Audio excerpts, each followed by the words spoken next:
आपल्या जबड्याचा खालच्या जबड्याचा कवटीचा जो सांधा असतो त्याला टेम्पोरोमॅन्डिब्युलर जॉईंट असं म्हणतात. पण हे दोन सांधे एका वेळी काम करतात. असा संपूर्ण शरीरातला एकमेव सांधा आहे इथे दोन सांधे एकाच वेळी काम करतात. कवटीचं हाड हे असं असतं कपासारखं आणि त्याच्यामध्ये खालच्या जबड्याची खुंटी बसलेली असते. ह्याची हालचाल होत असते. माझ्या जबड्याच्या सांध्यामध्ये सुद्धा आवाज येत असतो. आवाज येणं नॉर्मल, जसं बोटं मोडल्यानंतर आवाज येतो कटकट, सगळ्याच वेळी येतो असंही नाही, तितकंच हेही नॉर्मल आहे आवाज येणं. लिगॅमेंट एकमेकावर स्लिप होण्यामुळे आवाज येतो, नॅचरल आहे. त्या सांध्याच्या मागच्या भागात मॅस्टॉइड म्हणजे कानाची पोकळी असते, कानाच्या हाडाची. त्याच्यामध्ये काही वेळा द्रवरूप पदार्थ सर्दी सदृश असतो तेव्हा आवाज कमी येतो, आणि जेव्हा ती पोकळी रिकामी असते तेव्हा आवाज वाढतो.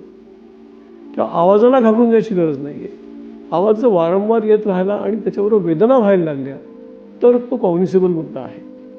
त्याचा तुम्ही गांभीर्याने विचार करणं आवश्यक आहे. मग डॉक्टरांना दाखवा, डॉक्टर त्याचा सल्ला देतील, उपचार करतील. पण नुसत्या आवाजाला घाबरून द्यायचं काही कारण नाही आहे. पुढचा तुम्ही विचारायला भाग येतो, लॉकजॉ होऊ शकतो का? जनरली नुसत्या आवाज येण्याच्या क्रियेत लॉकजॉ होत नाही. लॉकजॉची कारणं वेगळी वेगळी आहेत. पुष्कळ वेळा अक्कल दाढ्यात सुरू झाल्यामुळे लॉकजॉ होतो.